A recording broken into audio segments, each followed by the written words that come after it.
بسم اللہ الرحمن الرحیم۔ السلام علیکم۔ آج 31 جنوری بروز منگل ہم بات کریں گے دو اہم ایشوز کے حوالے سے۔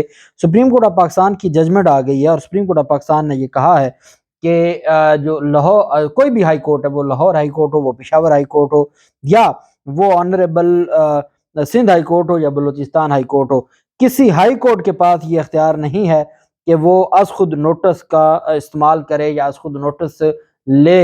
199 میں از خود نوٹس کا کہیں کوئی ذکر نہیں ہے۔ بہت بڑا قانونی سوال جو کافی دنوں سے ہم دیکھ رہے ہیں کہ ہماری ہائی کورٹس میں بھی از خود نوٹس کی جو کاروائی ہے وہ دیکھنے کو ہمیں ملتی ہے، تو اس پر اب یہ فیصلہ سامنے آیا ہے کہ آپ کے پاس از خود نوٹس کا کوئی اختیار نہیں ہے۔ پہلے بھی اس پر ججمنٹس تھی، لیکن یہ ایک فریش ججمنٹ آئی ہے اور پشاور ہائی کورٹ کا یہ فیصلہ جس کو کالعدم قرار دیا گیا ہے، اس کی تفصیل میں آپ کے ساتھ شیئر کروں گا، اور ساتھ ہم بات کریں گے پاکستان تحریک انصاف نے محسن نقوی کے خلاف اور الیکشن کمیشن کے 2 ممبران کے خلاف، اور جو اس کے علاوہ اپوزیشن لیڈر راجہ ریاض، ان کو عہدے سے ہٹانے کے حوالے سے جو درخواست دائر کی تھی سپریم کورٹ آف پاکستان میں، سپریم کورٹ آف پاکستان نے اور registrar supreme court of Pakistan نے اس پر تقریباً 10 کے قریب اعتراضات لگا کے واپس بھیج دی ہے اور انہوں نے درخواست واپس کر دی ہے۔ اب رجسٹرار آفس کا جو کردار ہے، یہ جسٹس منصور علی شاہ صاحب پہلے بتا چکے ہیں کہ رجسٹرار آفس خود جج بن کے بیٹھا ہے اور وہ خود بیٹھ کر کیسز کے فیصلے کر رہا ہے کہ کون سا قابل سماعت ہے یا کون سا قابل سماعت نہیں ہے۔ اس میں ایک اوبجیکشن یہ بھی لگایا گیا ہے کہ جی آپ نے زبان بہتر استعمال نہیں کی، جو آپ نے اپنی پٹیشن میں جو زبان ہے وہ درست استعمال نہیں کی، ایک یہ بھی اس میں اوبجیکشن تھا، اس کی تفصیل بھی میں آپ کے ساتھ شیئر کروں گا۔ پہلے تو میں آپ کو بتاتا چلوں کہ پاکستان تحریک انصاف کے دور میں، پرویز الہی کے دور میں 25 مئی کے واقعات کے حوالے سے ایک انکوائری کمیشن تشکیل دیا گیا تھا۔ سابق جج تھے شبر رضا رضوی، ان کی سربراہی میں یہ کمیشن تھا جو پرویز الہی کی حکومت بنا کر گئی تھی، جس نے اب رپورٹ جاری کی ہے۔ اس نے اس وقت تک رپورٹ جاری نہیں کی تھی جب تک پنجاب حکومت تھی پرویز الہی کی، پاکستان تحریک انصاف کی تھی۔ جیسے وہ حکومت گئی اور نگران حکومت آ گئی، اور وہ سارے کے سارے ملزمان جو جن کو ملزم عائد کیا گیا تھا، جن کو نامزد کیا گیا تھا، وہ سارے کے سارے پنجاب میں دوبارہ عہدوں پر براجمان ہو گئے، تو شبر رضا رضوی نے اپنی جو رپورٹ ہے وہ جاری کر دی ہے، اور اس میں جو پولیس افسران کو واقعات سے بری ذمہ قرار دے دیا گیا ہے۔ مطلب یہ ہے کہ 25 مئی کو جو قتل عام ہوا، جو لوگوں کو زخمی کیا گیا، جو لوگوں پر تشدد کیا گیا، وہ کوئی اور مخلوق تھی، وہ یہ کرتی رہی ہے، پولیس افسران نہیں تھے۔ یہ جناب رپورٹ سامنے آئی ہے۔ رپورٹ میں کہا گیا کہ چیف سیکرٹری کامران علی افضل، علی مرتضیٰ، آئی جی راؤ سردار، سی سی پی او بلال صدیق کمیانہ، ڈی سی عمر شیر چٹھا، ایس پی صفدر کاظمی اور امارہ شرازی کے خلاف ثبوت نہیں ملے۔ البتہ رپورٹ میں ڈی ایس پی ناصر مشتاق اور ایس ایچ او فرقان محمود ذمہ دار قرار دیے گئے۔ یہ چھوٹے افسران کو سوچنا ہوگا، ہمیشہ آپ کو قربانی کا بکرا بنایا جاتا ہے۔ ثانیہ ماڈل ٹاؤن میں بھی چند کانسٹیبل کو انہوں نے چلان کیا ہے اور افسران کو بچا لیا، یہاں بھی افسران کو بچا لیا گیا ہے۔ اب اگر سی سی پی او لاہور نے نہیں کہا تو کس کے کہنے پر یہ سارا تشدد کیا گیا؟ لوگوں کے رات کے اندھیروں میں گھروں پر دھاوے بولے گئے۔ جو جسٹس ریٹائرڈ کا جو معاملہ تھا، علامہ اقبال کے گھر کی بیٹی، اس کے ساتھ جو کچھ کیا گیا، جو کچھ یاسمین راشد کے ساتھ کیا گیا، پھر وہ کون تھے؟ یہ ایک انتہائی افسوسناک ہمارا نظام ہے۔ رپورٹ میں کہا گیا کہ پی ٹی آئی قیادت نے پولیس افسران کے خلاف الزامات لگائے لیکن ثبوت نہیں دیے۔ سیاسی جماعت نے چیف سیکرٹری، ہوم سیکرٹری، آئی جی اور سی سی پی او کو ذمہ دار ٹھہرایا تھا۔ رپورٹ کے مطابق پی ٹی آئی نے الزام لگایا کہ حمزہ شہباز اور انس ثناء اللہ کی ماں پر ورکرز پر تشدد کیا گیا۔ ذمہ دار افراد نے 25 مئی سے پہلے قیام امن کے لیے بامقصد مذاکرات نہیں کیے، ایسے اقدامات نہیں لیے گئے جو اس صورتحال کو روک سکتے۔ 25 مئی کے واقعات کو روکنے کے لیے طاقت کے علاوہ دوسرا راستہ اختیار نہیں کیا گیا اور ناخوشگوار واقعات کئی علاقوں میں پیش ہے۔ خود کہہ رہے ہیں کہ طاقت کے علاوہ کوئی راستہ اختیار نہیں کیا گیا، اور خود کہہ رہے ہیں کہ طاقت کا استعمال صرف ایک ڈی ایس پی نے اور ایک ایس ایچ او نے کیا ہے، باقی تمام جو لوگ ہیں وہ بری ذمہ ہیں۔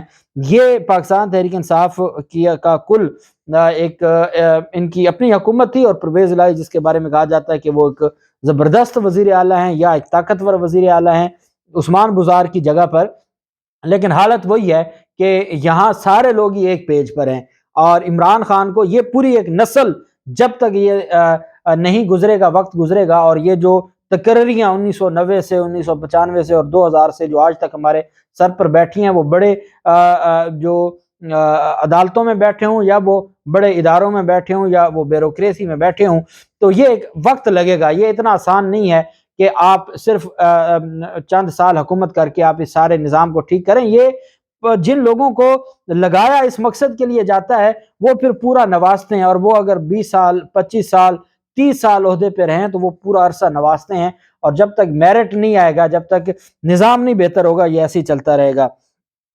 جبکہ دوسری جانب جو معاملہ ہے، اور پہلے ہم بات کر لیتے ہیں نگران وزیر اعلیٰ کے خلاف جو درخواست دائر کی گئی تھی، اور یہ registrar supreme court of Pakistan نے مسٹر احمد نواز چودھری جو ایڈوکیٹ تھے آن ریکارڈ اس کیس میں جو اسد عمر کی جانب سے دائر کیا گیا تھا، اس میں یہ کہا گیا کہ Pakistan Tehreek Insaf versus federation of Pakistan take notice that the above cited constitution petition setting aside appointments of Raja Riaz, leader of the opposition National Assembly, Babar Hussain Bharwana, Justice retired Ikramullah Khan, member Election Commission of Pakistan, Mohsen Raza Naqvi, caretaker Chief Minister Punjab, being illegal, has been filed under Article 184(3) of the Constitution of the Islamic Republic of Pakistan, with the prayer that inter alia that the appointments of Raja Riaz as leader of the opposition and Membran Election Commission, caretaker Chief Minister, اس کو declare کیا جائے کہ یہ غیر قانونی ہے۔ I am directed by the registrar to return this constitution petition۔ اب یہ کون جی کہہ رہا ہے؟ یہ جو اسسٹنٹ رجسٹرار ہے نور مصطفیٰ شاہ، وہ کہہ رہا ہے جی کہ مجھے رجسٹرار نے ڈائریکشن دی ہے کہ میں یہ پیٹیشن آپ کو واپس کر دوں۔ in original along with paper books being not entertainable on the following grounds، کہ یہ قابل سماعت نہیں ہے۔ رجسٹرار فیصلہ کر رہا ہے کہ یہ درخواست قابل سماعت نہیں ہے۔ آپ اندازہ لگائیں ہمارے ملک میں کہ کہاں نظام پہنچ گیا ہے۔ اچھا، اب کون سے آگے جی ان کی جانب سے اعتراضات ہیں؟ that the petitioner have not pointed out as to what questions of public importance in the instant case are involved with reference to enforcement of any fundamental rights guaranteed under the Constitution so as to directly invoke the jurisdiction of Supreme Court under Article 184(3) of the Constitution۔ پہلے تو یہ بتایا جائے کون سا public importance کا معاملہ ہے، وہ بتایا جائے کہ جس کی بنیاد پر آپ نے یہ درخواست دائر کی ہے۔ ایک صوبے کا وزیر اعلیٰ جس نے الیکشن کروانا ہے، جو پاکستان کا سب سے بڑا صوبہ ہے اور پاکستان کی سب سے زیادہ جس صوبے میں سیٹیں ہیں، اس نے الیکشن کروانا ہے، وہ غیر آئینی اور غیر قانونی طور پر اپوائنٹ ہوا ہے۔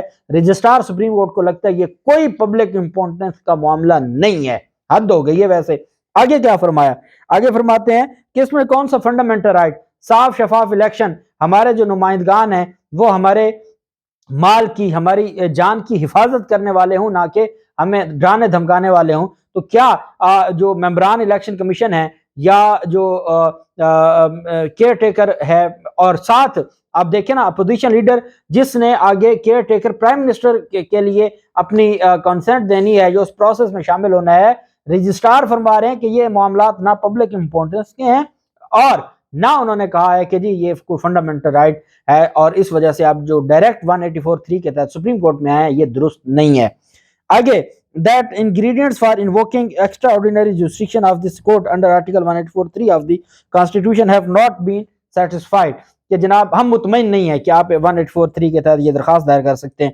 That notice issued to the respondent is not properly drawn as it is neither mentioned therein that for what purpose this constitution petition is being filed before this court, nor copy of petition has been provided to the respondent، کہ جی نہ respondents کو آپ نے notice کی ہے، نہ ان کو کوئی کاپی دی ہے، اس وجہ سے بھی آپ کی درخواست قابل سماعت نہیں ہے۔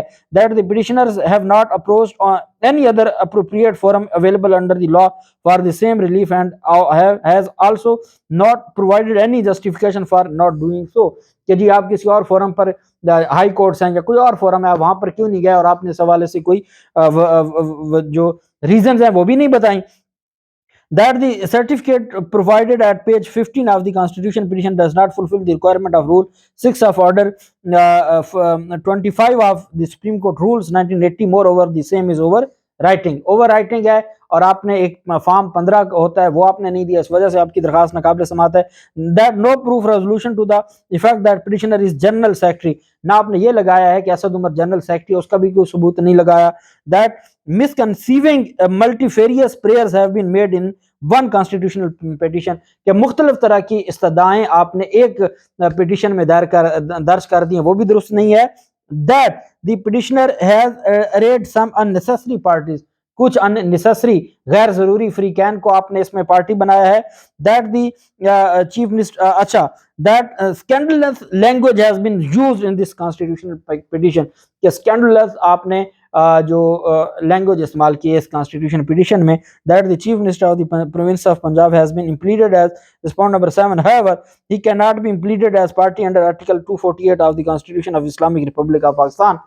چیف منسٹر کو پارٹی نہیں بنایا جا سکتا، جو آپ نے بنایا ہے یہ بھی درست نہیں، اس وجہ سے آپ کی درخواست واپس کی جاتی ہے.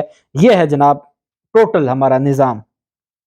سپریم کورٹ آف پاکستان نے ساتھ پشاور ہائی کورٹ نے کاس کو نوٹس لیا تھا، اور اس کے حوالے سے سپریم کورٹ آف پاکستان نے جو ججمنٹ جاری کی ہے، عدالت نے پشاور ہائی کورٹ کا فیصلہ کالعدم قرار دیتے ہوئے کہا کہ ہائی کورٹ آئین کے آرٹیکل 199 کے تحت آس کو نوٹس لینے کا اختیار نہیں رکھتی. صرف سپریم کورٹ کو آرٹیکل 184(3) کے تحت آس کو نوٹس کا اختیار حاصل ہے. ہائی کورٹ کے آس کو نوٹس کے اختیار سے متعلق 8 صفحات پر مشتمل فیصلہ جسٹس اعجاز الحسن صاحب نے جاری کیا. فیصلے میں کہا گیا کہ ہائی کورٹ کے سامنے صرف اشیاء کی قیمتوں کا معاملہ زیر سماعت تھا. ہائی کورٹ نے ایک سے زائد مرتبہ اس کو نوٹس کا اختیار استعمال کیا. ہائی کورٹ نے پولٹری اشیاء کی برآمد پر پابندی عائد کرنے کا فیصلہ دیا.